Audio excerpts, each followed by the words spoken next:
Gunung Kolotok tak setinggi gunung-gunung terkenal di Pulau Jawa, namun masyarakat sekitar selalu memperlakukannya dengan rasa hormat yang dibungkus ketakutan. Gunung itu tidak memiliki jalur pendakian resmi, tak ada base camp, tak ada papan penunjuk arah, hanya cerita-cerita kelam yang beredar di antara warga desa Cipanyelukan, desa terakhir sebelum lereng gunung. 4 sahabat, Raka, Dira, Asep, dan Joni, berangkat dari Bandung dengan tujuan mendaki gunung tersebut. Raka, mahasiswa sejarah yang tengah mengerjakan skripsi tentang peninggalan kolonial tersembunyi, menemukan arsip tentang sebuah benteng Belanda yang dibangun di puncak Kolotok pada masa penjajahan, yang kemudian hilang dari peta setelah kemerdekaan. Aku yakin, benteng itu masih ada. Beberapa catatan Belanda menyebut lokasi persisnya ada di tebing barat laut gunung ini, ujar Raka sambil menunjukkan peta lusuh dari buku tua di perpustakaan kampus. Kalau benar, berarti kita bisa jadi penemu jalur baru. Nama kita bisa masuk jurnal, bro, seru Joni dengan mata berbinar. Mereka tiba di desa Cipanyelukan menjelang maghrib. Saat bertanya pada warga tentang gunung dan benteng tua, raut wajah para penduduk berubah drastis. Beberapa langsung menghindar, menutup pintu, atau menolak menjawab. Seorang kakek tua, bernama Mang Ikin, akhirnya bersedia bicara. Ia memandangi mereka dengan mata buram, suaranya berat seperti menggigit udara. Benteng itu memang ada, tapi bukan untuk kalian lihat. Itu tempat berdarah. Yang masuk, belum tentu bisa pulang. Kami hanya ingin meneliti, tidak berniat macam-macam, jawab Dira dengan sopan. Mang Ikin menggeleng pelan. Bukan kalian yang berniat, tapi yang di sana sudah lama menunggu. Kadang, mereka rindu suara manusia. Ucapan itu sempat membuat Asep bergidik, tapi mereka tetap melanjutkan niat esok paginya. Pendakian dimulai dari sebuah jalan setapak di belakang desa. Jalurnya penuh semak dan akar-akar pohon besar yang menjulur seperti tangan. Kabut tipis menyelimuti hutan sejak pagi. Asep yang biasanya paling berisik justru lebih sering diam. Bro, aku tadi lihat sesuatu di balik pohon. Kayak bayangan orang, tapi nggak gerak, gumamnya. Raka menertawakan. Itu halusinasi kamu. Fokus aja ke jalur. Kita belum separuh perjalanan. Setelah 5 jam mendaki, mereka menemukan tanah datar yang cukup untuk mendirikan tenda. Lokasinya tepat di bawah tebing curam yang dipenuhi tumbuhan rambat. Di baliknya, Raka percaya benteng itu terkubur atau tersembunyi. Malam datang cepat di gunung. Api unggun menyala, aroma mie instan dan kopi hangat sedikit mengusir dingin. Namun saat malam mencapai puncaknya, keheningan terasa ganjil. Tak ada suara binatang malam, tak ada gesekan dedaunan. Hanya derap kaki, tap, tap, tap. Langkah kaki berat seperti memakai sepatu bot terdengar mendekat dari arah pepohonan. Suaranya berat dan teratur, seolah pasukan tengah berjalan. Dengar enggak? Bisik Dira. Mereka semua mendengar. Tidak ada yang bicara. Hanya suara itu, semakin dekat, lalu berhenti tepat di pinggir cahaya api unggun. Namun tidak ada siapa-siapa di sana. Asep menyorotkan senter, tapi cahaya hanya menangkap kabut tebal dan pohon yang diam. Tiba-tiba, terdengar tiupan trompet tua dari kejauhan. Suaranya lirih namun jelas, menggema melalui kabut. Joni mulai panik. Ini suara pasukan, bro. Gila, jangan-jangan itu tentara Belanda. Jangan bercanda, hardik Raka, tapi wajahnya sendiri sudah pucat. Malam itu, mereka tidur dengan gelisah. Dira mengaku mendengar orang berbisik dalam bahasa asing di telinganya. Joni melihat siluet orang berjajar seperti barisan tentara tepat di tebing atas. Dan Raka bermimpi berjalan di lorong gelap yang dindingnya berdarah, dan di ujung lorong itu, ada pintu besar dengan logo kerajaan Belanda terukir di atasnya. Pagi harinya, mereka mendaki menuju tebing. Saat merambat melewati semak belukar dan akar yang menjulur dari dinding batu, Joni berteriak dari atas. Bro, kalian harus lihat ini. Raka, Asep, dan Dira segera menyusul. Di balik semak lebat, tersembunyi celah batu selebar 1 meter yang menganga. Ada angin dingin yang keluar dari dalam celah itu. Mereka membersihkan semak dan ilalang, dan saat tanah di sekitar digali sedikit, tampak permukaan batu dengan lambang mahkota, lambang kerajaan Belanda.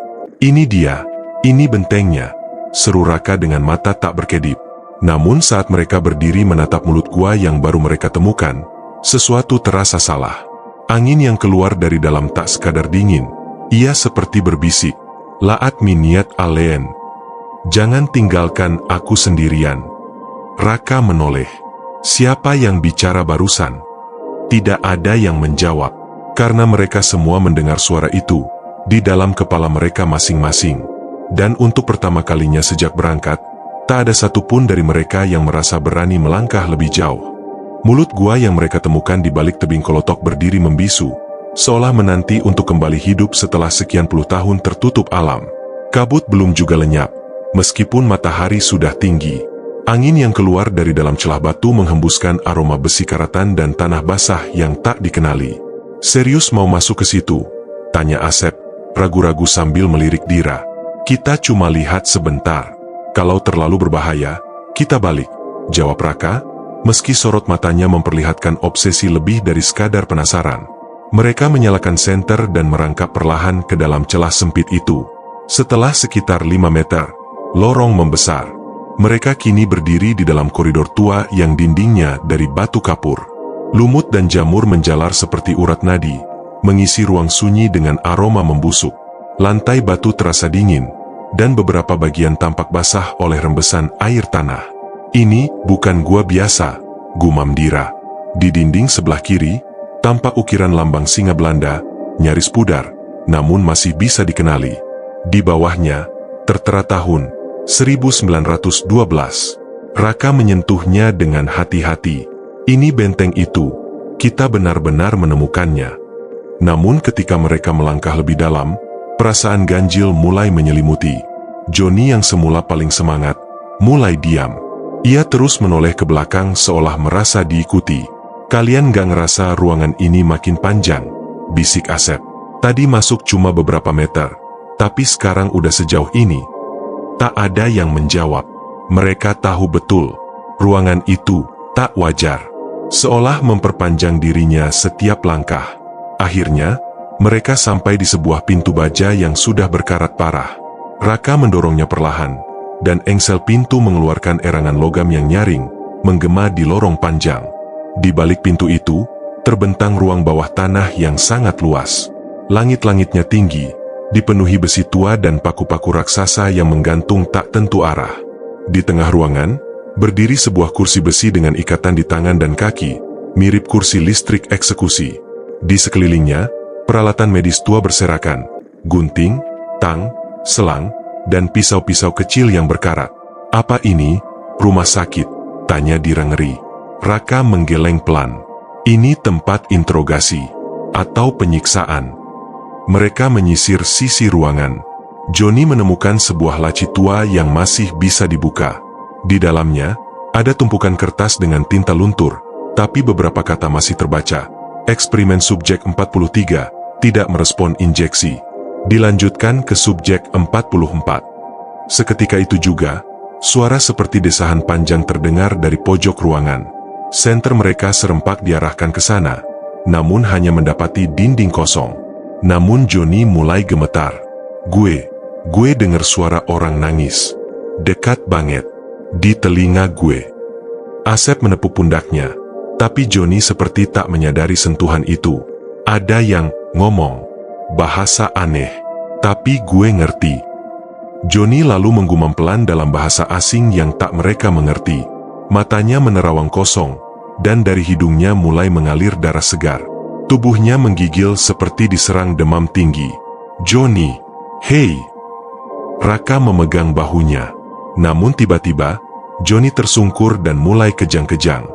Dira berteriak dan menarik tubuh Joni menjauh dari kursi besi.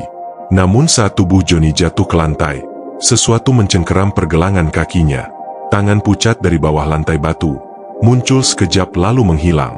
Ada yang narik dia. "Astaga! Ayo keluar. Sekarang!" jerit Asep. Mereka menarik Joni keluar dari ruangan itu dan menutup pintu baja sekuat tenaga. Nafas mereka memburu, dan Joni pingsan dengan tubuh basah oleh keringat dingin. Saat mereka keluar dari celah gua dan kembali ke tenda, sore sudah merayap masuk.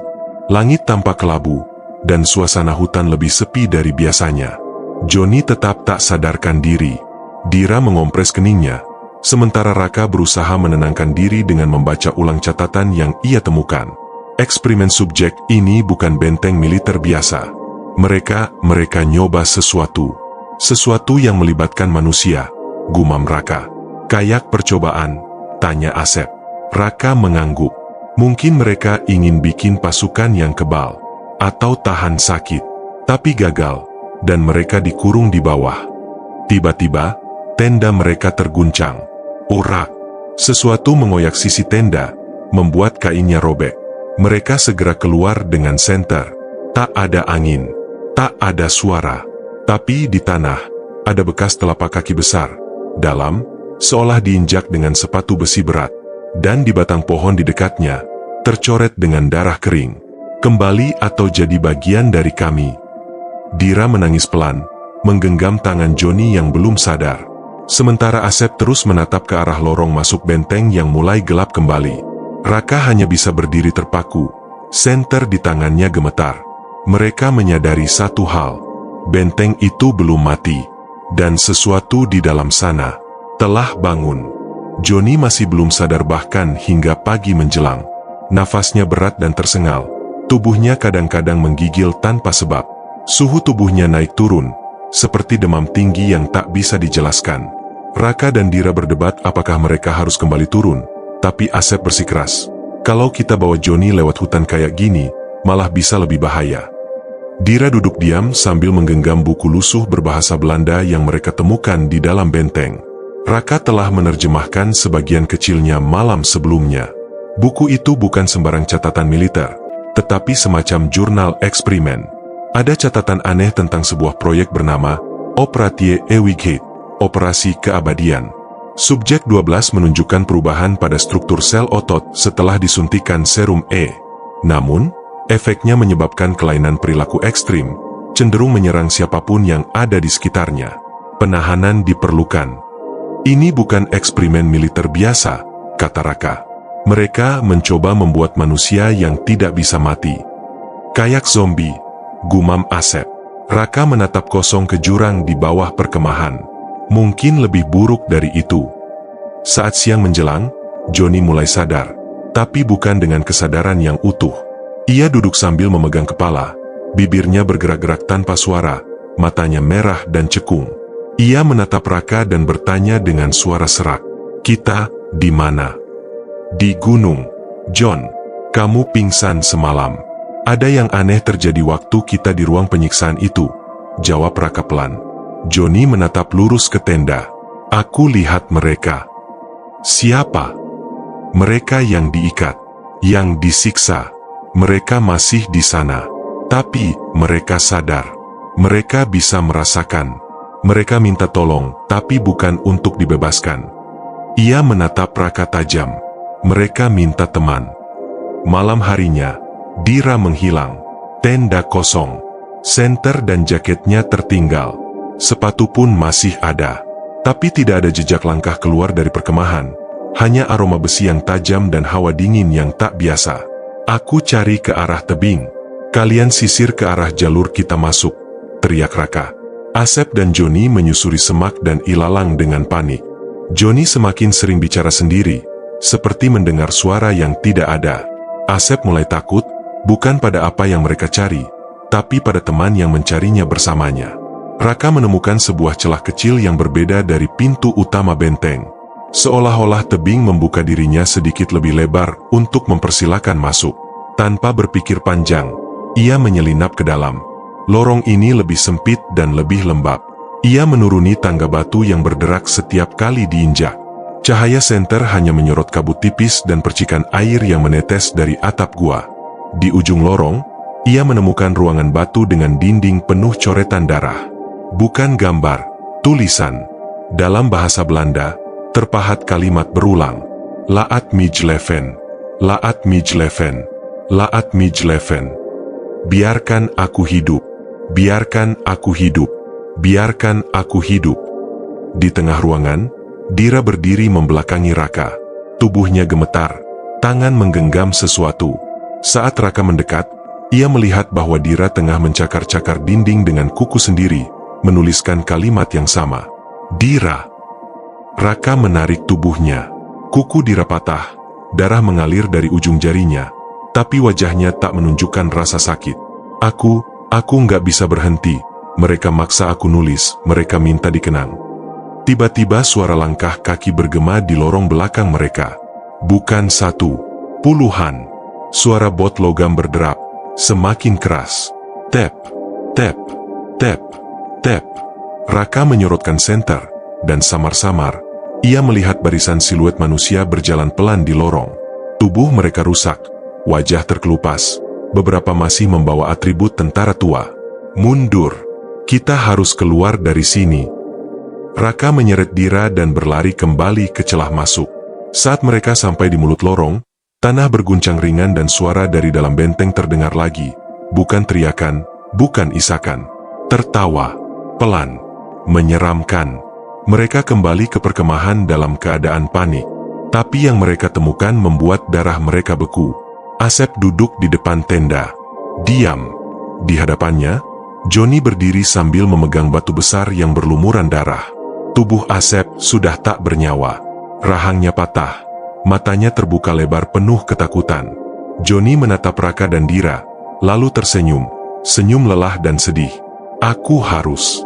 Dia. Mereka bilang dia akan jadi korban berikutnya. Kalau bukan aku yang kasih, mereka ambil semua. Raka maju dengan senter terangkat.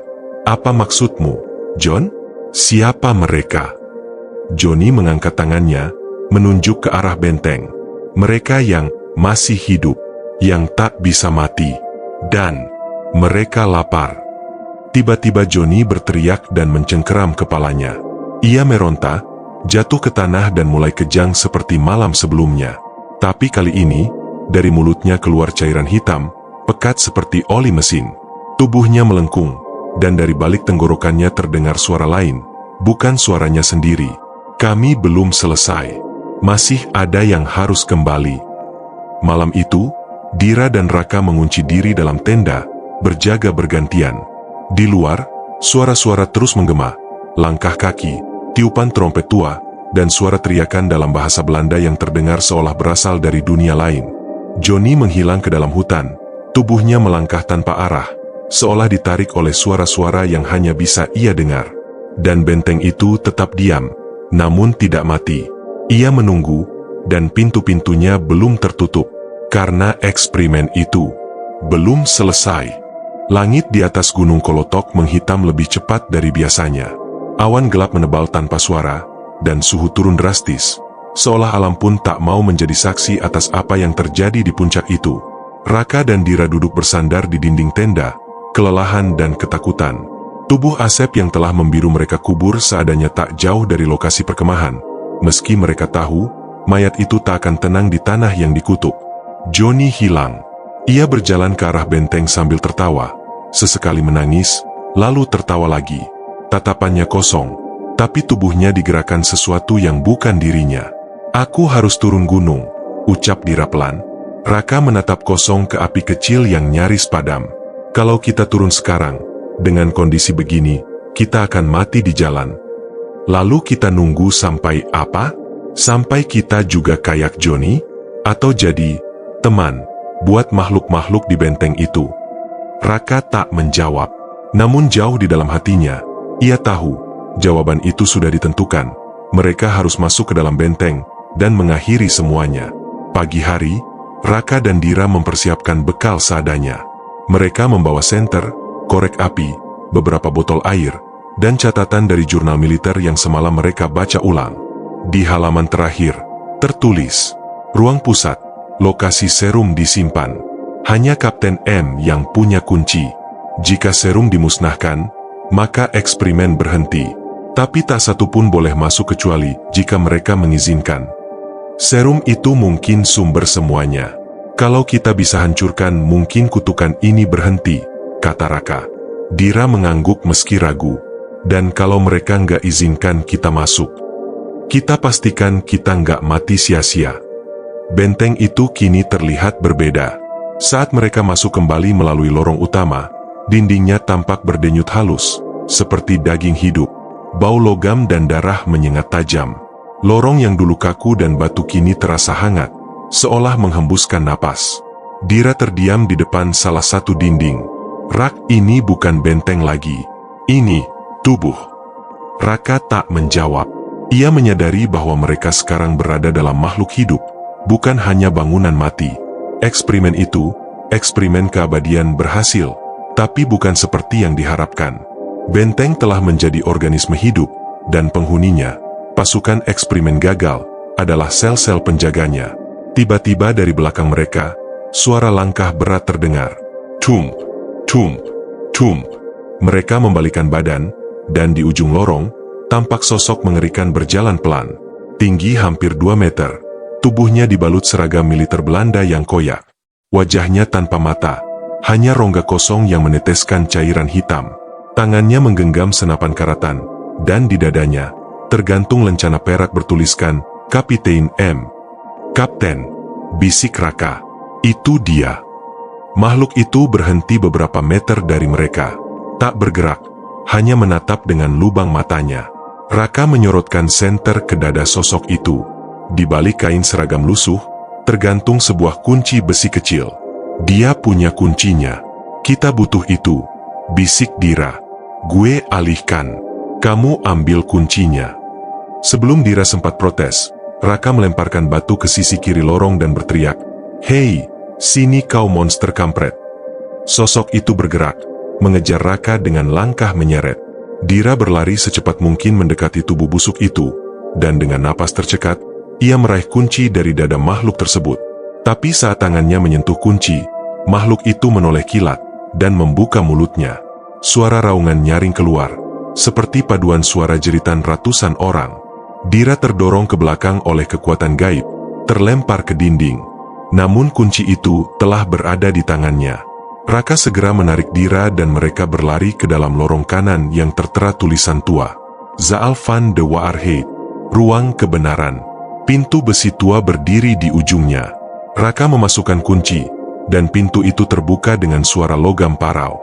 Ruang itu luas, berbentuk lingkaran, dengan lantai bergambar simbol aneh seperti mandala darah. Di tengahnya, berdiri tabung kaca setinggi 2 meter, berisi cairan hijau pekat dan seorang pria di dalamnya. Masih utuh, masih tampak hidup, meski matanya tertutup. Ini dia. Subjek pertama, bisik Dira. Di dinding ruangan, tertera catatan lengkap eksperimen. Mereka menciptakan serum untuk membuat manusia kebal dari luka, penyakit, dan usia. Tapi hasilnya menciptakan makhluk yang tak bisa mati secara alami, tapi perlahan menjadi benda buangan jiwa. Makhluk yang tubuhnya hidup, tapi jiwanya terkunci, mengembara tanpa akhir di lorong-lorong benteng ini. Kalau kita hancurkan tabung ini, mungkin semua ikut lenyap, kata Raka sambil mencari alat. Tapi sebelum mereka sempat mendekat, ruangan mulai bergetar. Dari lubang di dinding, makhluk-makhluk itu datang. Puluhan, mungkin ratusan. Tubuh membusuk, seragam militer usang, mata merah menyala. Mereka datang merayap, berdiri, merangkak di dinding dan langit-langit. Raka menggenggam tongkat logam dan bersiap. Dira mengangkat batu besar, mengarah ke kaca tabung. Kita lakukan ini bersama, ucapnya. Dan saat gelombang makhluk itu menerjang, Dira melempar batu ke kaca. Prak, tabung pecah. Cairan hijau menyembur keluar, dan tubuh di dalamnya jatuh. Terkapar, diam, lalu mulai membusuk dalam hitungan detik. Makhluk-makhluk itu berhenti seketika. Beberapa menjerit, beberapa memegangi kepala, lalu satu persatu mulai menguap menjadi abu. Jeritan menggema dari setiap dinding. Ruangan itu seolah menangis. Benteng berguncang hebat. Langit-langit mulai runtuh. Raka menarik Dira. Lari! Mereka berlari sekuat tenaga keluar dari ruang pusat, melalui lorong yang kini menyusut dan penuh reruntuhan. Batu demi batu jatuh, dinding pecah, suara dentuman tiada henti. Benteng itu roboh dari dalam. Beberapa jam kemudian, mereka keluar dari mulut gua, saat malam mulai jatuh. Udara hening, dan hutan terasa lebih alami, seolah beban berat telah diangkat dari tanah itu. Raka dan Dira duduk di tepi jurang, tubuh kotor dan luka, tapi selamat. Mereka menatap ke arah benteng yang kini hanyut dalam diam abadi. Namun sebelum matahari benar-benar tenggelam, Dira memandang ke arah hutan. Rak, itu Johnny. Johnny berdiri jauh di antara pepohonan. Wajahnya kembali seperti dulu. Tapi ia tak berkata sepatah kata pun. Ia hanya tersenyum, mengangguk, dan perlahan menghilang ke balik bayangan. Sudah 3 bulan sejak mereka turun dari Gunung Kolotok. Raka dan Dira mencoba kembali ke kehidupan normal. Namun malam-malam mereka tetap dipenuhi mimpi buruk. Bukan hanya mimpi tentang Johnny atau Asep, tetapi mimpi tentang lorong panjang dan suara langkah berat di belakang mereka. Selalu mendekat, tapi tak pernah terlihat. Berita tentang kejadian di gunung itu tak pernah muncul di media. Seolah-olah benteng itu tidak pernah ada. Bahkan saat tim SAR dikirim untuk mencari Johnny dan Asep, mereka tidak menemukan apa-apa. Tak ada bekas perkemahan, tak ada mayat, tak ada reruntuhan. Yang ada hanya tanah hutan biasa. Dan penduduk desa sekitar bersikeras bahwa tak pernah ada benteng Belanda di puncak Kolotok. Dira kini tinggal di Bandung bersama bibinya. Ia jarang berbicara dengan siapapun, termasuk Raka. Sejak kepulangan mereka, hubungan mereka renggang. Ada hal yang tidak mereka bicarakan, sesuatu yang mereka bawa turun dari sana. Suatu malam, Dira menerima kiriman misterius, sebuah kotak kayu tua tanpa pengirim. Di dalamnya, hanya ada satu benda, kunci besi kecil, persis seperti yang dulu mereka rebut dari Kapten M. Dan secari kertas kusut dengan tulisan tangan. Eksperimen belum berakhir. Hanya tidur sejenak. Dia menunggu pintu dibuka lagi. Raka, yang kini tinggal sendirian di rumah kontrakan kecil di Cimahi, merasa hidupnya makin tak masuk akal. Ia sering terbangun di tengah malam, mendengar suara dentingan senapan, trompet militer, atau derap sepatu bot dari atap rumah. Ia memasang kamera di sudut kamar. Suatu malam, ia menonton rekamannya dan melihat bayangan seseorang berdiri di pojok kamar selama hampir 1 jam. Bayangan itu tak bergerak, hanya mengamati. Tapi tak ada apapun di ruangan itu saat ia memutarnya kembali secara langsung. Tak tahan dengan semua gangguan, Raka memutuskan untuk kembali ke Gunung Kolotok. Sendirian. Ia ingin memastikan, apakah benteng itu benar-benar hilang? Saat mendaki gunung itu kembali, suasananya terasa lebih berat dari sebelumnya. Kabut menggantung tak wajar, dan hutan tampak lebih senyap. Tak ada suara burung, tak ada binatang. Tapi ia tahu arah jalan, dan setelah setengah hari berjalan, ia tiba di tempat yang dulu mereka jadikan perkemahan. Tak ada tanda pernah ada tenda, api unggun, atau bahkan bekas tanah terinjak. Namun, ia menemukan sebuah batu nisan kecil. Tak ada nama, hanya ukiran kasar. Teman pertama. Jantung Raka berdetak lebih cepat. Ia melangkah lebih jauh, ke arah tempat benteng dulu berdiri. Dan di sanalah, dengan keheningan yang mencengangkan, benteng itu kembali muncul. Pintu gerbang batu yang runtuh kini utuh kembali, berdiri gagah dengan dinding bersih tanpa lumut, seolah waktu memutar balik dirinya. Bahkan bendera Belanda yang usang kini berkibar di atas menara. Raka mundur, gemetar. Tidak, aku menghancurkannya, aku lihat sendiri runtuh. Dari dalam lorong, terdengar suara pelan. Kamu hanya menghancurkan cangkang. Intinya tetap hidup, karena kalian membangunkannya. Raka berbalik, dan di sana, berdiri sosok yang dulu adalah Johnny. Tapi ini bukan Johnny yang sama. Tubuhnya tampak manusiawi, tapi ada sesuatu yang salah. Kulitnya terlalu pucat, matanya terlalu tenang, dan senyum di wajahnya kosong. Apa kamu masih Johnny? Sosok itu menggeleng pelan. Johnny sudah lama pergi, tapi dia membuka pintu untuk kami dan kami butuh penjaga baru. Dari belakang benteng, suara langkah-langkah mulai terdengar lagi. Thump, thump, thump. Barisan siluet muncul, seperti hantu masa lalu yang hidup kembali. Tentara-tentara itu kini utuh. Wajah mereka tak membusuk, tapi tak ada cahaya di mata mereka. Eksperimen keabadian adalah kutukan yang tidak bisa dimusnahkan, ucap sosok yang menyerupai Johnny. Itu hanya bisa diturunkan. Tiba-tiba, Raka merasakan dadanya panas. Ia membuka baju dan melihat tanda aneh di bawah tulang rusuknya, seperti tato tua, dengan pola mirip simbol serum dari ruang pusat. Tanda itu muncul saat kamu menyentuh darah subjek pertama. Lanjut, Johnny. Itu artinya, kamu adalah pewaris. Raka mundur, ingin berlari, tapi lututnya lemas, dan dunia seakan berputar. Ia jatuh tersungkur di depan gerbang benteng. Di telinganya, Suara-suara mulai membanjiri pikirannya, tangisan, jeritan, doa dalam bahasa asing, dan tawa gila.